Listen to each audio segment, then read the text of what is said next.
What up, Fight World? It's your boy Ego, and I'm back with some more boxing. Make sure you guys like and subscribe to the channel for more unboxing. Now, we're gonna close this year, 2016. It's been a decent year. We've had some good fights, we've had some bad fights, we've had some dry spells. We're gonna close this year strong, and I'm gonna go through some picks. Now, I already did the top 5 Russian/Eastern European L's.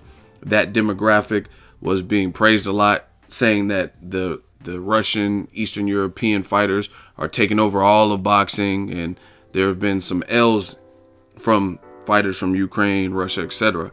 So I'm gonna do some more picks. This is my personal picks. So listen, this is the Ego picks, Boxing Ego. So if your name's not Ego, it doesn't really matter. I posted this about a week ago on my Instagram, and some people are like, "Oh, you chat bullshit, bro. Bollocks. You suck." I'm getting mad. This is, once again, my personal picks for Fight of the Year. And I couldn't narrow it down to one. There's different weight classes and different things. So I'm going to give you my top 3 picks. You guys see them on the screen. And I'm going to go one by one and let you know why they made my list for 2016 Fighter of the Year honors. And you guys feel free to add or leave your picks if you feel I left somebody out, or if you agree, etc. Now, number 1, this is no particular order. We'll start with Terence Crawford. The reason I have him on my list for the top 3 Fighter of the Year is the guy is uber skillful. I actually got to cover 2 of the 3 fights personally, and I had my dude, shout out to Bakari, he covered the 3rd Terence Crawford fight, and that was in New York, I believe, against Hammer and Hank Lundy. So we'll start with that.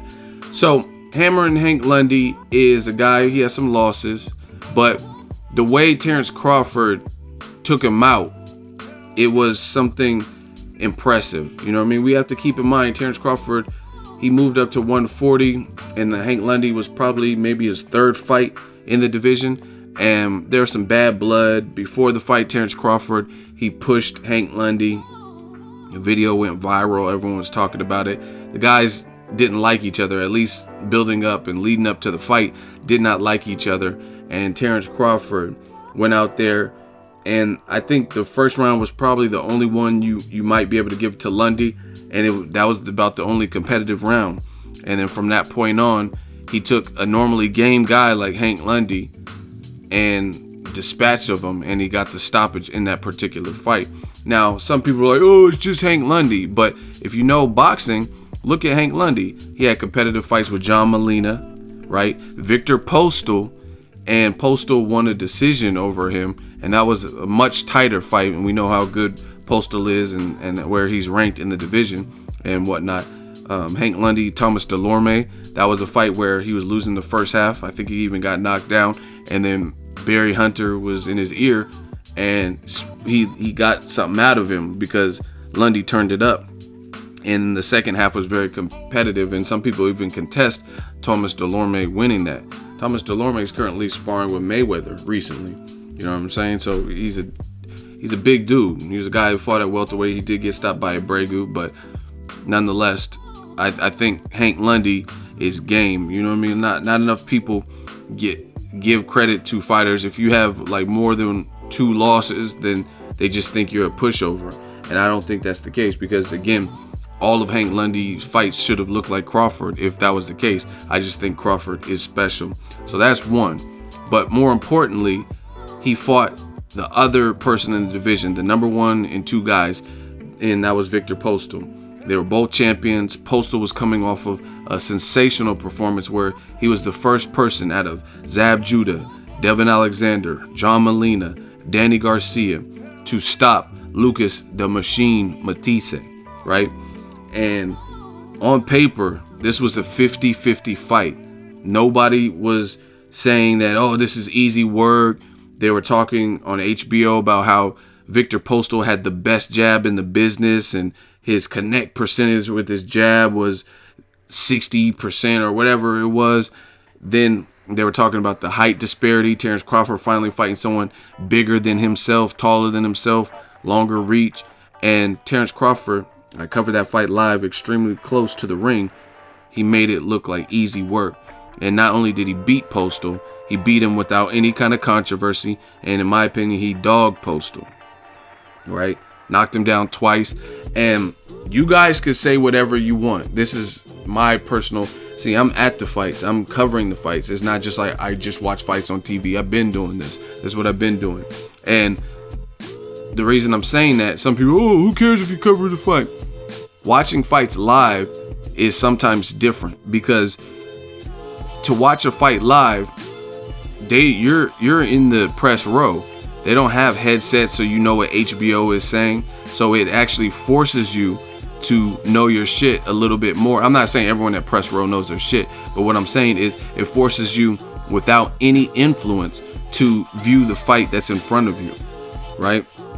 And I feel like I know my shit when it comes to boxing or whatever, and I got to see it. Like, sometimes you watch a fight and HBO's commentary might be pro Roman Gonzalez or whatnot, so you're watching the fight and you're thinking Carlos Cuadras isn't doing anything. So it forces you, being live in effect, it forces you to analyze and interpret what you're seeing in front of you. And from what I've seen, Terence Crawford was schooling Victor Postal. He used some movement. I don't want to hear, oh, he ran like a chicken, bro. Like, no, you knew who he is. You knew that he was slick. People were saying he's the new Mayweather. He's Pernell Whitaker. So you should have had a game plan for that.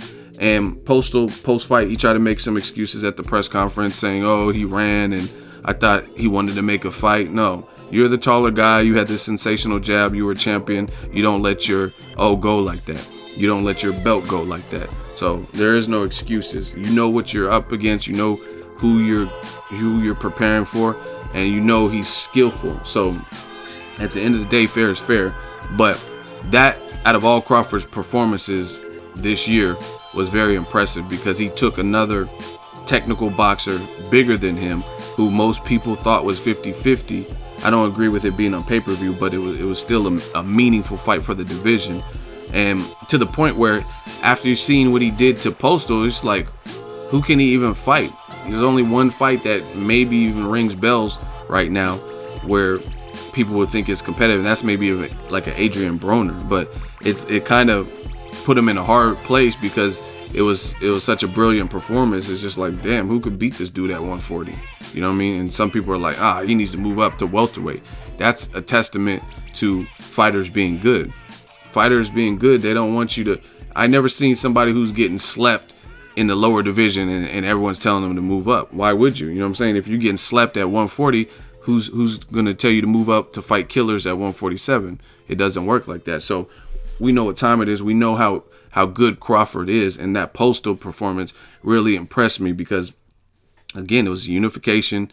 It's two champions. It was a guy who can box. The Ukraine box school is, I mean, you see people like Usyk, and you see Klitschko, you see Vasily Lomachenko. They all come from the Ukraine boxing school, and there's a lot of talent out there, right? And you've seen Crawford, what he did.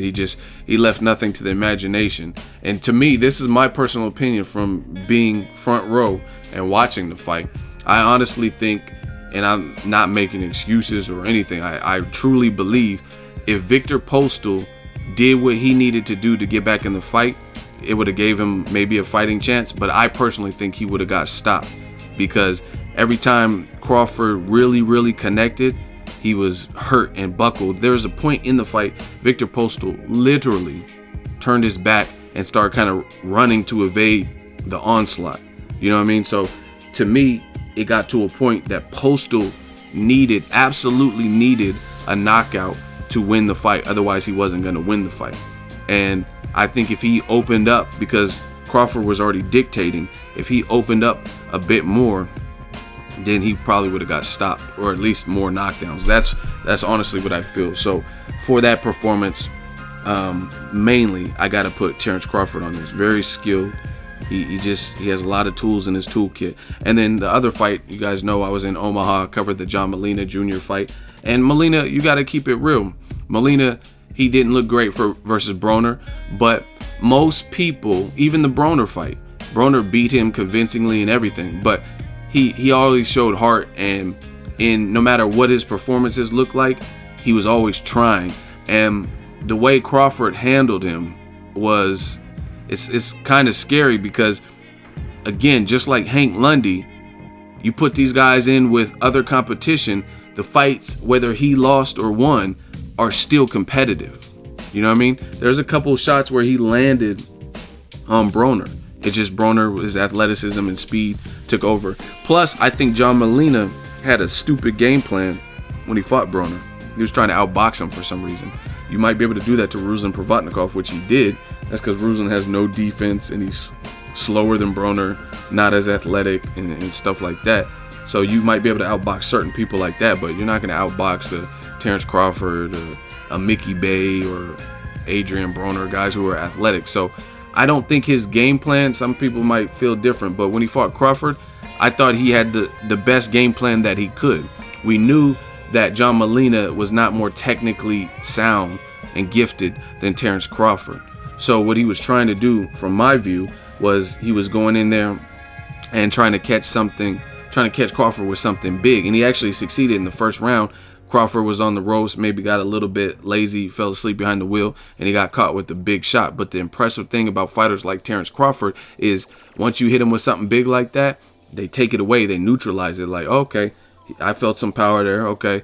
And they make sure you don't catch him with no silly shit for the remainder of the fight. And then it just becomes like one-sided domination, and he was able to get the stoppage. So I personally give credit to fighters, even though John Molina wasn't the favorite, Hank Lundy wasn't the favorite, you still got to give them credit because you put those guys in with other competition, be it Thomas Delorme, a tall fighter, athletic, Broner, or Lucas Matisse. Look at what John Molina, his very first fight at 140, and I think he might have even been coming off a loss, I don't remember, but John Molina knocked Lucas Matisse down 2 times. And Lucas Matisse, at that time, that was before the Postal loss, and you know what I mean?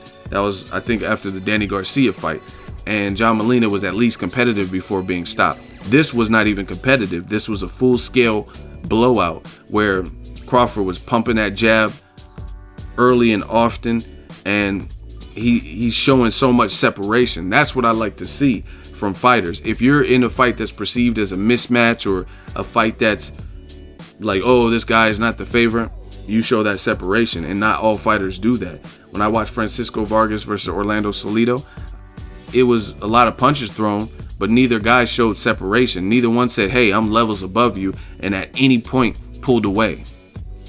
Terence Crawford does that. Terence Crawford, he's not gonna let you hang around. He's actually a good finisher when he has you hurt, and that's what he did to John Molina. First time he really got him hurt, and I like his body attack. First time he really got him hurt, the fight was over. He just piled it on, and it was an onslaught. Molina had to take a knee and fall down. The ref was like, you're getting hit too much, and it's too one-sided, called the fight off. So Terence Crawford definitely makes the list. Very skilled, and he's showing separation in terms of class. And it looks like he's going to have to fight a Pacquiao or somebody who's already at a higher weight or something to be really in it where he's challenged. So I got to put the boy Bud Crawford on the list. Now, a second fighter I got to put on the list, Andre SOG Ward. A lot of people are going to get mad. Oh, Kovalev beat him. Does Kovalev have the belts? Okay, then. Kovalev lost the fight. It was a competitive and close fight. See, when I talk boxing, it's realistic. I'm not saying it was a blowout, and I'm not name-calling Kovalev or name-calling Ward. I talk real boxing. You guys, all that foolish stuff you guys do, that's cool. Save that for the comment section. But what I liked about Andre Ward is he showed you that he's a dog and he's not afraid. And he moved up. He could have clearly stayed at 168 because he had legal trouble, he had injuries, and since he won the Super 6 tournament, new faces had emerged in that process. And that he was supposed to fight Kelly Pavlik, then got injured, then he was like had the legal issues and all that stuff in the past before the Rock Nation deal, right? So Andre Ward clearly could have taken the 168 road, still made the weight, right? Maybe he has to diet a little bit more, but he could have made the weight. I talked to his team at that point. They said he could still make the weight. I mean, he made a catch weight versus Paul Smith. So he had options at 168, guys like James DeGale, Badou Jack, Gilberto Ramirez, and he would be the favorite to fight any of them because he moved up to light heavyweight and fought Sergey Kovalev and was the favorite. So all the guys at 168, he'd be favored to beat them too. You know what I mean? We know what he's done at 168. So he did the multi-fight deal with HBO, right? And the part of the deal was, you got to fight Kovalev. We don't want you picking on Gennady Golovkin. That's what it seemed like to me. We don't want you picking on Golovkin. He's a cash cow. He's making some money for the network.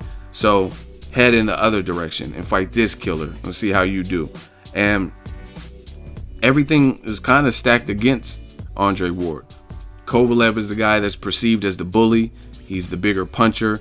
He had more experience at light heavyweight. He was a champion. He was the guy, the crusher from Russia. He was the Ivan Drago, and Ward was supposed to be the Apollo Creed, even though he was in the movie Creed. He beat Adonis Creed's ass. So that's the story. Fights Paul Smith, has a year off. Very first fight back, which I covered on regular HBO in March of this year, he takes on Kovalev's #1 mandatory, IBF mandatory, and that's Cuban Sullivan Barrera.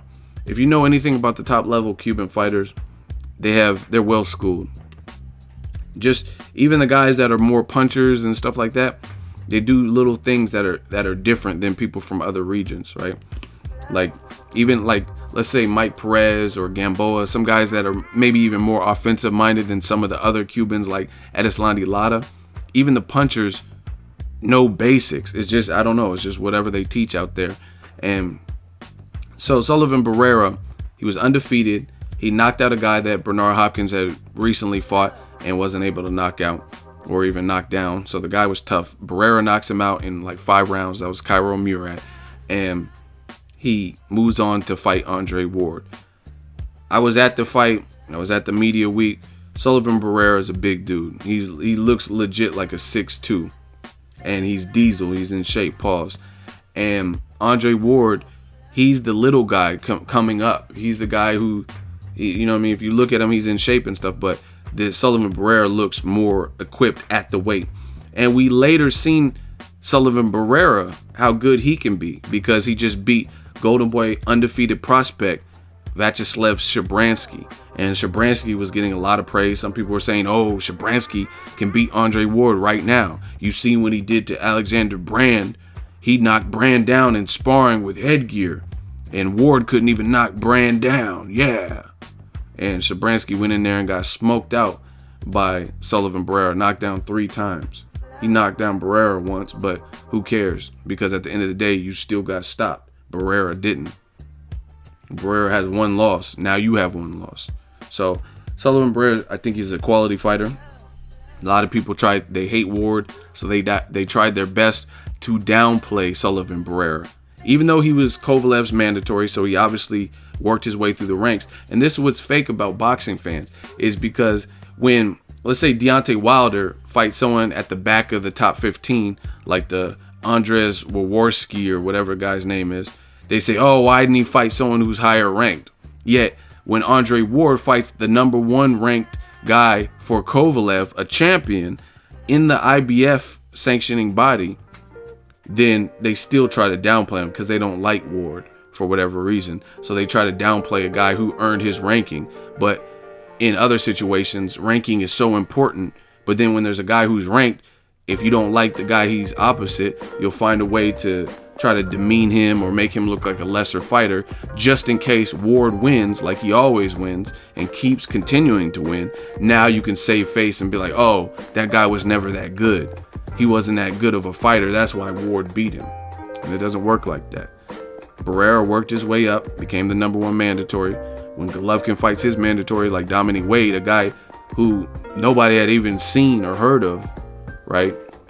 I had seen Sullivan Barrera several times. He was on ESPN. I watched the Cairo Murat fight.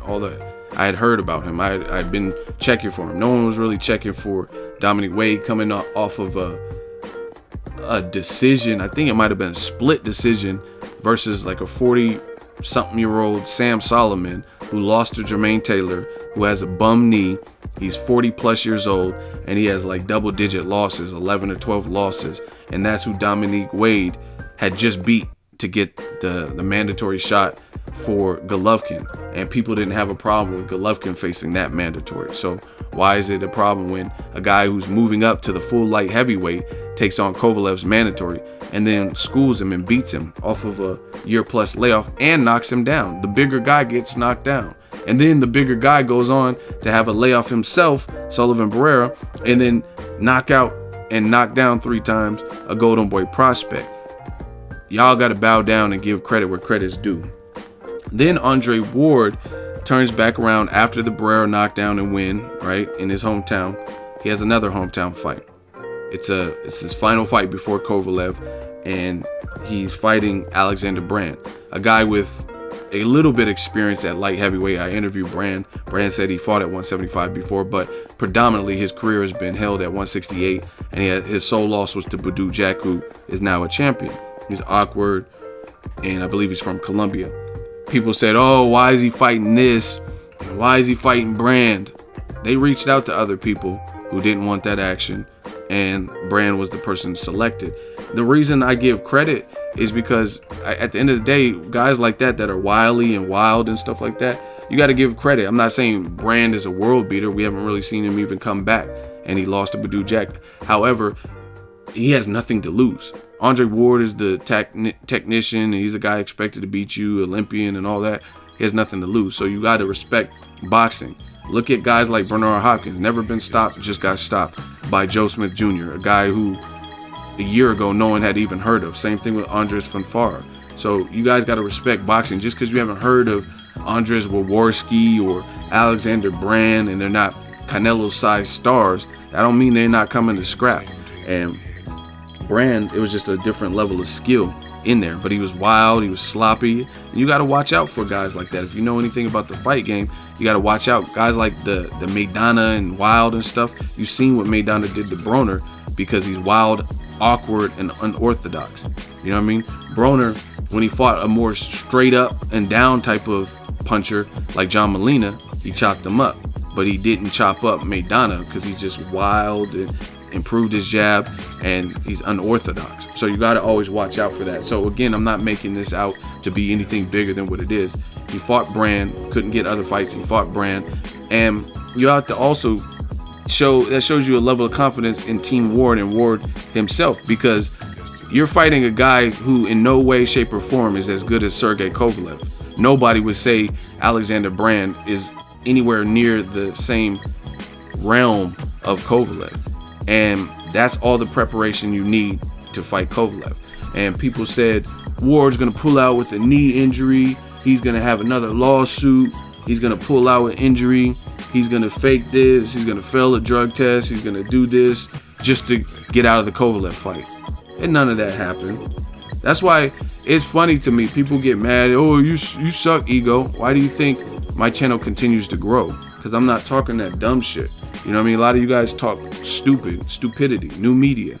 And I'm reporting the facts. I do give you my opinions, but I'm not talking reckless. Some of you guys at this point have no credibility at all. Like, all your credibility in 2016 has really been shot. You said Shabransky was it. Then he loses to a guy that clearly lost to Andre Ward. And he lost in a bad fashion. You say Ward's going to pull out and not fight Kovalev. That's not what happened. You say Ward's going to fight Kovalev and get knocked out. That's not what happened. You know what I'm saying? Where's the credibility? You guys as boxing fans got to start holding these channels, these media reporters and writers, hold them to some standard. People saying Roman Chocolatito Gonzalez, he's the #1 pound for pound. And like when I talked to Paulie Malignaggi, he said you can't be pound for pound with both of your eyes closed at the end of the fight. He fought Carlos Quadras and couldn't even see. He's on this Stevie Wonder, ribbon in the sky for all. Do. You know what I'm saying? How are you pound for pound #1 and you can't see at the end of your fight? And you only moved up 3 pounds. Ward moved up from 168 to 173 to the full 175, and he's fighting legit punchers like Barrera and Kovalev, and he's not getting knocked out. His face got marked up by Kovalev, who's a tremendous puncher and has been knocking people out, and he got knocked down, but his eyes weren't shut at the end of the fight. Levels. So, bottom line, Ward beat Kovalev. It was a tight fight. It was a competitive fight. I like what he did in the second half. He got knocked down, showed that championship mindset, and Kovalev just, he slipped. Again, if you look at it, what did Kovalev do that was as good as his round 2? You know what I mean? He never had that same success. And that's what happens at the elite level sometimes. You look at Pacquiao versus Mayweather. Pacquiao had that success in that round 4, and he was never able to clip Mayweather or get him in any kind of compromising situation ever again for the rest of the fight. I think he might have clipped him a little bit in the 7th round, but it was like overlooked because there was nothing as crucial as that round 4. Same thing with Shane Mosley. How do you hurt a man as badly as you did to Floyd Mayweather twice in round 2, and then you go on to lose every single round? You know what I mean? And the same thing with Kovalev. You hurt him bad, or it looked like Ward was hurt bad. He was on all fours, got knocked down with a beautiful counter shot, and you're never able to do anything remotely as impactful or as emphatic as that ever again throughout the fight. Don't get me wrong, you had some good rounds, some competitive rounds. You had a good jab, and you were trying, but bottom line is you slow down. You let Ward rip your body up to shreds, and you lost. You gassed out, it looked like, and you were trying because you have heart. You didn't want your O to go, but there was nothing that Kovalev did that was as impressive as the second round. And if you feel differently, then you let me know what round that Kovalev had beyond the second round that was as good as his second round. So I got to put Andre Ward on the list because he's a guy that moved up, fought Kovalev's mandatory. Then he fought the killer himself after a tune-up that didn't really prepare him for that. And that was the Brand fight. Went into the Kovalev fight, survived a knockdown, and got back into the fight some kind of way. Shows you the mindset of a true fighter and a man that won't be deterred. You know what I mean? You got to put something else together. You got to put more together than that. It was a close fight, but you know what I mean? It's not going to be most likely a single shot. You're going to have to work for it. And that's what Ward did. And again, I don't even see how do you even get your wits about you? A lot of times you see people get knocked down hard by punchers, and then they're out of there. I could tell Matisse was about to get stopped by Victor Postol. And Postol's not even the biggest puncher, right? I could tell the end was near because he got hurt, I think, the round or so before. Watch Shane Mosley versus Antonio Margarito. The round before he got stopped, he got hurt, and he almost got stopped in that round. But you look at the true elite guys, known elite guys, they can get hurt and they can bounce back. Juan Manuel Marquez versus Pacquiao. Got dropped and hurt in the first round. Got dropped 3 times. Fought to a draw. Floyd Mayweather. Hurt in the fight with Zab Judah. Hurt in the fight with Shane Mosley. Hurt by Maidana in the rematch in the 3rd or 4th round. Then he comes back to win every other round or school him. And that's what Ward did. He showed that separation in terms of how bad do you want it, and fought back into the fight. You're the killer. You're the bully. You're supposed to get this guy out of here. You're the puncher. He's new to the division. And in a close fight, you got to make a huge statement a lot of times. You know what I'm saying? When one person's active and you can never hurt him again, you know what I mean? Judges might look at stuff like that. So again, you guys can say whatever. A lot of people, oh, robbery. It ain't no robbery. It was a close fight. So I got to put Ward on the list. Number 3, finally, I got to put Carl Frampton. This Irish guy, this Irish lad, he shows his skill set, man. And I like Carl Frampton. He had some wins against guys like Kiko Martinez, who I think he had already been stopped. No, actually, I don't know. I don't know if he had been stopped. But those wins are cool. But he fought Scott Quigg this year. Scott Quigg and him had bad blood for a while. That fight was supposed to happen. It was like a baby Mayweather Pacquiao where they had been linked to each other's names for quite some time, right? And it was a big stage. It was a domestic fight. It happened over in the UK, and Carl Frampton rose to the occasion. I think the first 4 rounds or so, kind of slow. Neither guy was trying to make a mistake, but Frampton ended up breaking Scott Quigg's jaw. And Scott Quigg looks very big for the division because he even moved up in weight, and he still looks big for that division.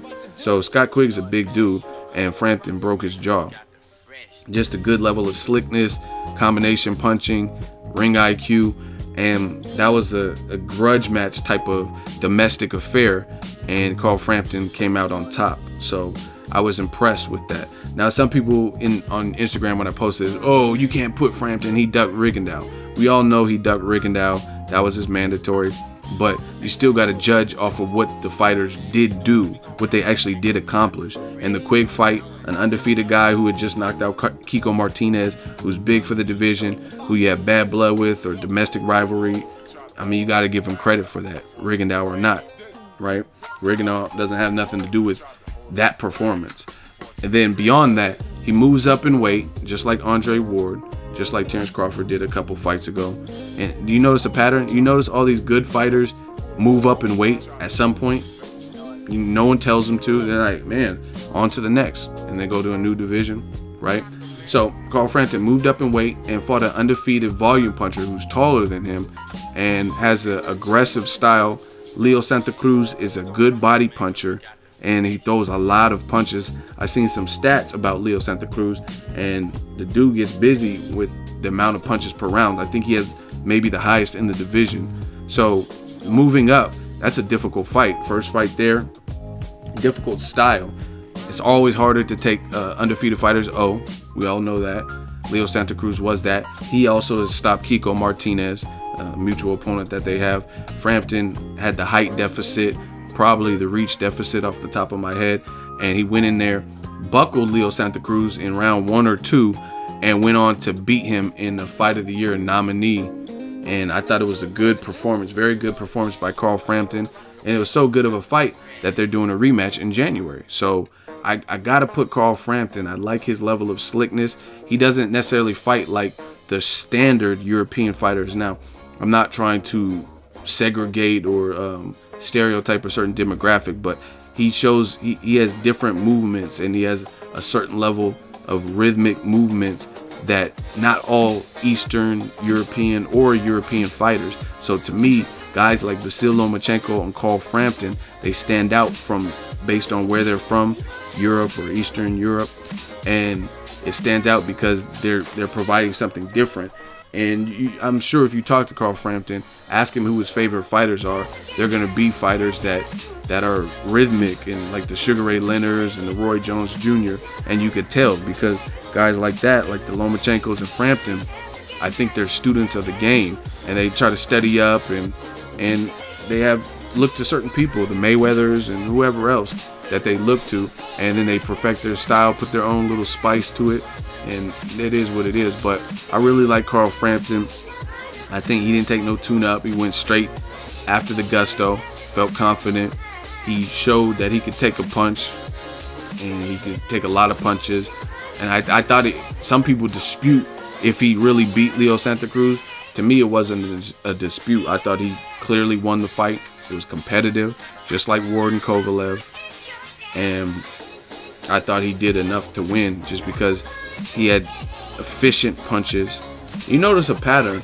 All these 50-50 fights, except for Crawford Postal, the 50-50 fights on paper, a lot of them turned out to be just that. Kovalev Ward is up to interpretation. Leo Santa Cruz, Carl Frampton, kind of up for interpretation. Sean Porter versus Keith Thurman, kind of up for interpretation. And actually, in all those fights, I was actually content and scored it for the person who actually won. Frampton, Ward over Kovalev, and Keith Thurman over Sean Porter. But other people feel differently. But that is my list for the 3 fighters of the year, 2016. Very hard to make this list because there's a lot of people that did quality things. Some people are like, oh, why didn't you put Lomachenko? And I just couldn't put Lomachenko. He's a hell of a fighter. I've been studying and watching Lomachenko for a while. But the reason he can get honorable mention, but the reason I didn't put him above is because although he moved up and fought Rocky Martinez, who had been stopped by Mikey Garcia, right? Been stopped. And in my opinion, Rocky Martinez, that was a good win and a good name for his career. But I thought Rocky Martinez lost to Orlando Salido on that rematch and shouldn't have even been a champion, right? He shouldn't have, because Orlando Salido, to me, won that particular fight, and he just didn't get the decision. So I never really, especially in recent memory. Also, you look at the Juan Carlos Burgos fight, I thought they scored it a draw or something. I thought he lost that fight too. So me personally, I've never really rated Rocky Martinez as this world beater. So I knew Lomachenko was going to destroy him. Again, you still got to prove it, but that knockout was nasty. But I mean, it was to be expected to me. I'd never seen the level of skill that it takes to even come close, or the style to beat Lomachenko. I never really seen that from Rocky Martinez, me personally. So that was a foregone conclusion. So even though he moved up and fought. I think the other guys that moved up fought different level of competition. Carl Frampton moved up, fought Leo Santa Cruz, who was coming off of probably a knockout win over Kiko Martinez, I think, and he was undefeated, and he's much taller than Carl Frampton, noticeably taller.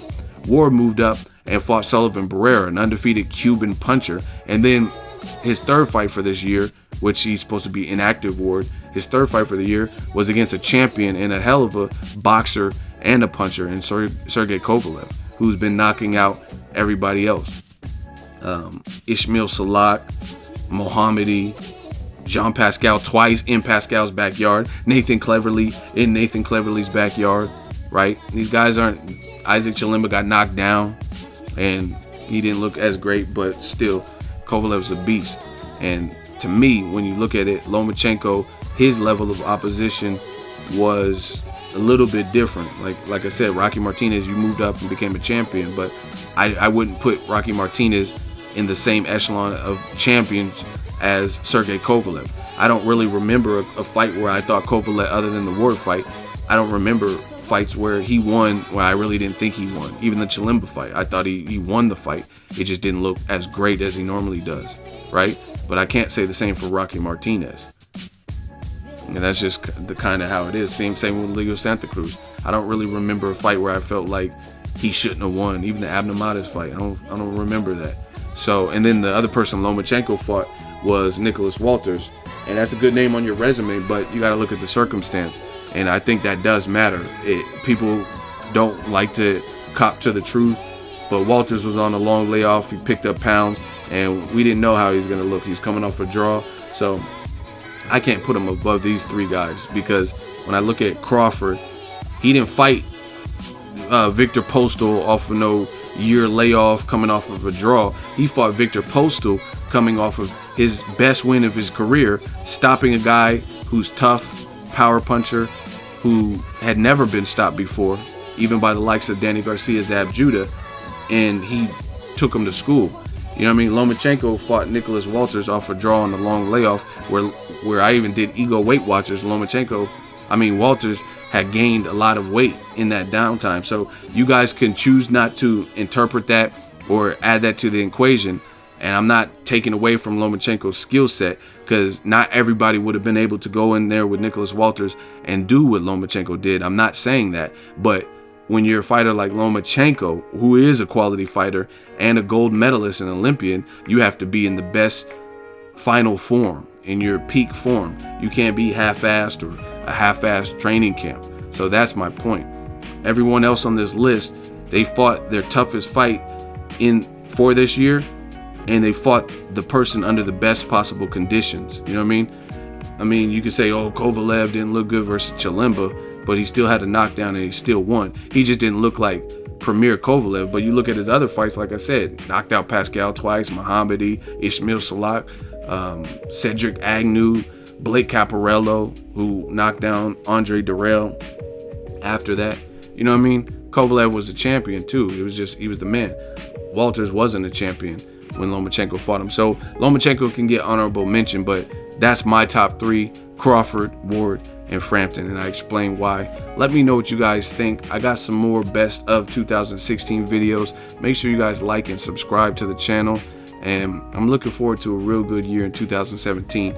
Drop it in the comment section. Make sure you share the video, like the video as always. Hate, comment, and subscribe. Till next video is Ego signing off. So if you enjoyed this video and want more content like this on the channel, you can show your appreciation by going to the PayPal donate button or the YouTube support button, and you can donate any amount that you feel is equivalent to the value of this video. Much more to come. Thank you guys for your support. Boxing Ego, the future of boxing.